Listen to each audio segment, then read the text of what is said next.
Good morning, everyone. Great to be with you. Great to be partnering with Building Bridges. And now to get the full UNEP FI Global Roundtable underway. Very excited, everyone in the room, everyone online. We have a packed agenda, as Mustafa has listed. And we thought the best way is to start up, is to review a very busy number of months, starting with the UN General Assembly and Climate Week in New York, followed by the biodiversity and the climate COPs.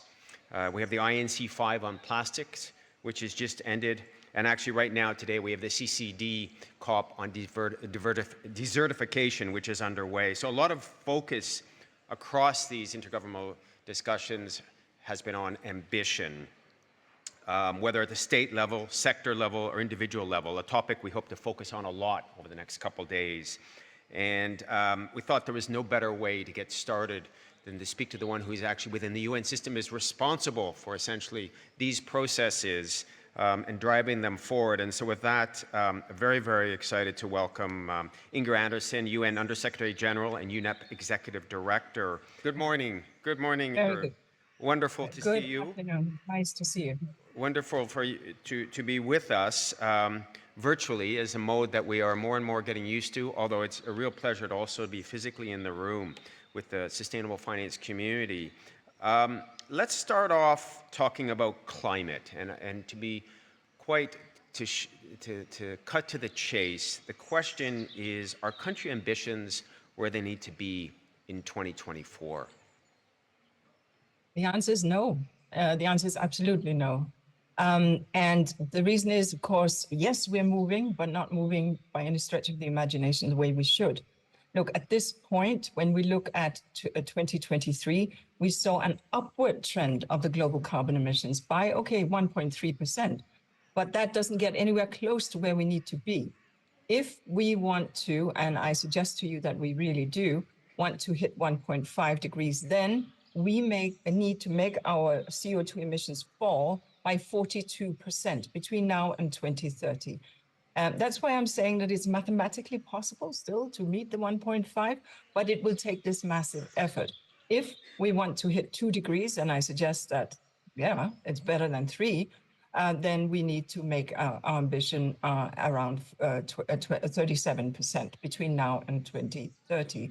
That means that on the 1.5 scenario, we need to cut every year 7.5% of our CO2 emissions. And we are not doing that. Now, there is an opportunity, of course, and we have to recall that the G20 minus the African Union is responsible for 77% of all our CO2 emissions, just those 20 economies. And if they lean into this, in their NDCs, the National Determined Contribution, these promissory notes that we agreed in Paris, we're going to make every 5 years, where we stretch our ambition and make an extra effort. If these NDCs, which are supposed to be delivered by February of this year, so that COP30 can take stock of this and where we are, well, yes, then we are on the ambitious track. But frankly, if those NDCs fall short, and right now the NDCs from Glasgow, which was the last time we submitted NDCs, they take us to a 2.6 to a 2.8 degree world in 2100, and obviously not where we want to be. And many of those promises, frankly, are not being instrumentalized. So, but if those NDCs come through, yes, then we will get to where we need to go. That is why this moment matters, and matters greatly. And that is why the fact that we did land the carbon market Article 6 in Baku is very meaningful, because that new agreed instrument will have, and is probably the most important output that we had from Baku, will be an element that could potentially bring us to success. But the reality is that when we look at where the solutions lie, they are entirely in our reach, because we could get a massive lift up from renewable energy, just under 20% of our cuts, if we invest in renewable energy and not a technology that is right there for the grasping, and another 20% or so from forestry, which will take us to where we need to be on the carbon trajectory. But right now, we are off track, and significantly off track, which is why this meeting matters, and matters so much. So I'm really, really grateful for everybody who's here discussing on this issue, because it is now or frankly not. Now, we have to understand that every fraction of a degree matters. So 1.7 is better than 2 degrees, et cetera, et cetera. So, but 1.5 it is now, or we will bypass it. It's a mathematical and physical certainty. Okay, thank you, Inger. Every fraction of the degree matters. And I think for those sitting in the room and for the sustainability and finance community globally, the focus needs to be working with governments to send the right signals to raise ambition. The solutions are there, but the ambition maybe today is not where it needs to be. Let's move, Inger, to the CBD Nature COP16, which also ended a few weeks ago. And we are going to be covering in the next couple of days a lot about how the finance industry can take ambitious action on nature and biodiversity loss. How do we really move to action on the nature agenda? Where are things at from the UN perspective? So the COP16 in Colombia was quite monumental. If you like, we agreed in Paris on an Article 6, but it took us all these years to actually nail it. Well, there is this thing that we agreed about in 2010 that deals with how are we going to, and it's also a financing dimension of interest to the financing community, what is called digital sequencing information. So that digital DNA that species would have that will potentially deliver pharmaceuticals, cosmetics, the solutions to all kinds of challenges. What incentives are there for indigenous communities or others to protect those? And is there a payment stream, a little like carbon finance, that will go back to, quote unquote, the location country? In Cali, we now gabbled the digital sequencing information structure, and we established a fund now called the Cali Fund. Now, obviously, the UN and a COP of biodiversity is not in the business of doing global taxation. So it is a voluntary fund, but obviously countries might, the individual countries, enact legislation over time. But as it is now, companies are encouraged, if they have sales over 50 million and a profit of 5 million, average over the 3 preceding years, they should contribute 1% of their profits or 0.1% of their revenue. That is suggested. And the interesting part is there are already cosmetic companies that are saying we're in, because it's the right thing to do, because it'll secure their supply chain, and because, of course, there will be money going straight back to those quote unquote location countries where that biodiversity comes from. That was an important element.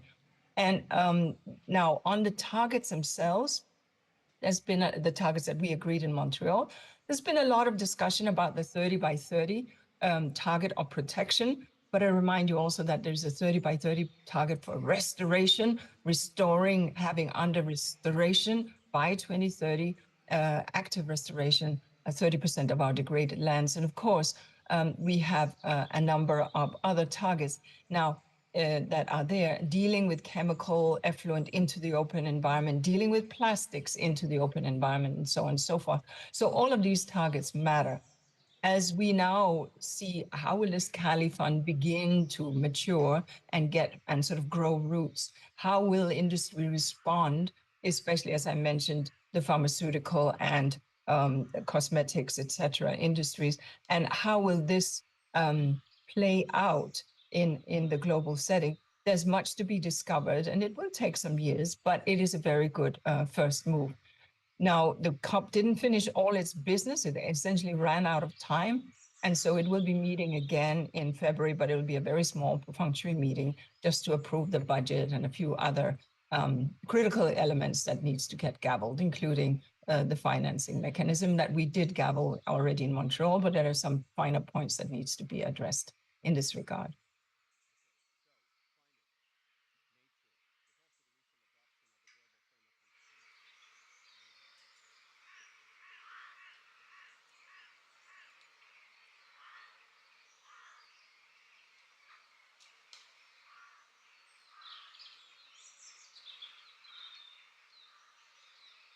I think I'll say, so we just got back from Busan, where we had the 5th round of negotiations. And the idea was in UNEA 6.5, when the world agreed to start this process, that they would finish it in lightning speed, agreeing on a new treaty in 5 sessions of negotiations over a 2-year period. That was the ambition. It didn't land in Busan. There's still some elements, and there are three essential elements where we can see a divergence. One deals with defining the scope of the treaty. Is raw polymer in or out? Where does the treaty begin? One deals with chemicals and chemicals. How do we deal with chemicals in plastic and their application? And one deals with the financing. I do believe that the financing can be settled if the other two things are settled. And so the member states have agreed, however, to a text of a resolution. We walked into Busan with 3,000 brackets. We walked out with less than, I want to say 200 or something like that. We walked out with a clear structure of a text with articles that are there. And so I think we have a better understanding of where the differences are, but they are fairly fundamental. And so it will mean a leaning into that space by all member states to ensure that the scourge of plastic pollution, which is something everybody wants to deal with, that we actually address that and address it fully and comprehensively. That's a desire of the UNEP resolution, addressing the sustainable consumption and production of plastics. And that's certainly what we will now aim to finish in 2025.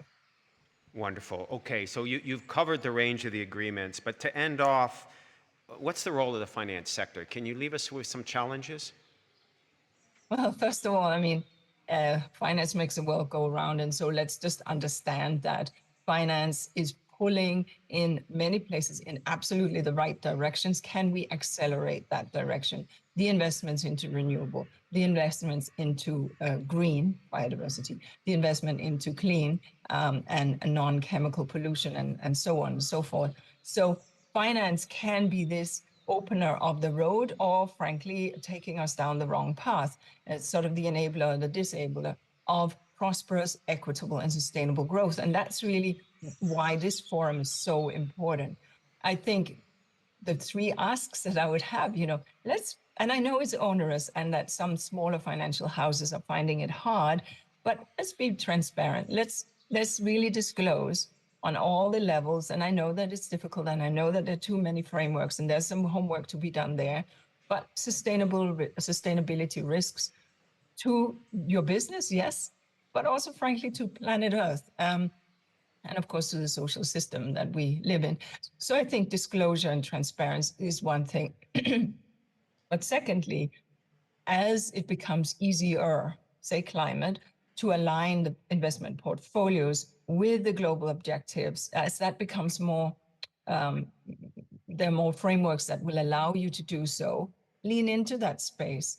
And that's where, what does decarbonization look like? What is that track that you could establish for your business and hold yourself to account on? And how can you, in the nature setting, be nature positive? And finally, I would say that, the science of this is complicated. There's a lot of greenwashing that will be attempted in all sectors. And so, yes, also in the finance sector. So understanding the science behind this really matters, so that you can use that science as a pathfinder for the way that you're going. And I think that will, if you base your business and your investments on the science, then that will really enable us to, one, see the sustainability pathway, but frankly also bringing long-term growth. Now, it is difficult because the short-termism still pervades in the financial sector, of course, but it is that longer-term vision that we will all need to have, because if we don't, the science tells us that a 2 or 3 degree world, which is where we are heading now, is an unsustainable world, is a world where all of these businesses that today we invest in, be they sustainable or not, will not become viable. And so it's really about embracing that future in the businesses, in the communities where you are. And so that would be my challenge to the financial sector: transparency, alignment, and getting the science and getting that science clearly understood and aligning in that way. Great. UN Under Secretary General Inger Andersen, thank you very much. You've set the triple challenge for us to deal with the triple planetary crises. So thank you very much for your time today, and let's start to break into these discussions, break them down, and make them actionable for everyone in the room and beyond. Thank you very much, Inger. Thank you very much. Thank you so much. Bye-bye.